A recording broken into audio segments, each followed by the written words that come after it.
நமஸ்காரம். ஒரு நாட்டை ஆள்பவர் எப்படி இருக்க வேண்டும் அப்படின்ட்டும், சில சமயங்களில் நம்மளுடைய பிரார்த்தனைகள் ஏன் பலனளிக்காமல் போகின்றது அப்படின்றதுக்கும் உண்டான கதை இது. ஒரு நாட்டை ஒரு மிக நல்ல மன்னன், நேர்மையான மன்னன், மக்களுக்கு தொண்டு செய்யும் மன்னன் ஆண்டு வரான். ஒரு தடவை அவன் காட்டுக்கு வேட்டையாட போகிறான். பார்க்குறான், ஒன்றுமே கிடைக்கல. அதுக்குள்ளே சாயங்காலம் வேலையில் ஆகிடுறது, கிளம்பிடலாம் அப்படின்னு நினைக்கிறச்சு தூரக்க மரத்தில் ஒரு பெரிய கரிய உருவம் தெரிகிறது.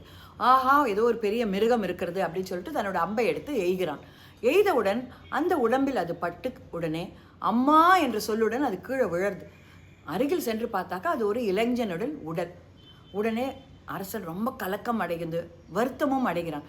ஆஹா, இப்படி நம்ம தவறு செய்துட்டோமே அப்படி சொல்லிட்டு தன்னுடைய மினிஸ்டர்களையும் மற்ற பரிவாரங்களையும் சென்று இந்த காட்டில் அவனுடைய சொந்தக்காரர்களோ பெற்றோர்களோ இருந்தால் அழைத்து வர சொல்கிறான். அவர்களும் சென்று ஒரு விறகு வெட்டியும் அவருடைய மனைவியும் அழைத்து கொண்டு வருகிறார்கள். அவர் வந்த உடனே தான் செய்த தவறை அவரிடம் சொல்லி மன்னிப்பு கேட்கிறான். ஆனால் அந்த விறகு வெட்டிக்கு மனம் ஒப்பவில்லை. உடனே ராஜா புரிஞ்சுடுறான், அவர் நம்ம மன்னிக்க நிலையில் இல்லை அப்படின்னு சொல்லிட்டு உடனே தன்னுடைய ஆட்களைகள் கூப்பிட்டு ஒரு பெரிய தராசு கொண்டு வர சொல்கிறான். அந்த தராசு முழுக்க பொன்னும் வைரமும் தன்னுடைய போட்டிருந்த ஆபரணங்கள், ஆடைகள் எல்லாத்தையும் அந்த பக்கம் வைக்கிறான்.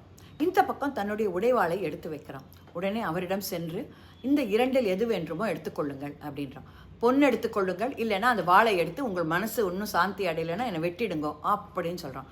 உடனே அவர் என்ன பண்ணுறார், ஆஹா, நீ மனம் வருந்தி எப்பொழுது நீ அப்படி சொன்னியோ எனக்கு உன்னுடைய உயிர் எடுத்து இன்னும் வேண்டாம்.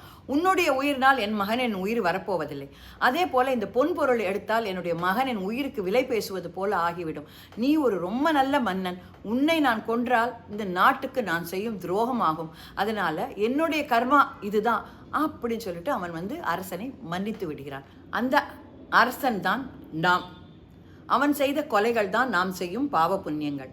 அந்த விறகு வெட்டியாய் வருபவர் தான் நம்முடைய கடவுள்.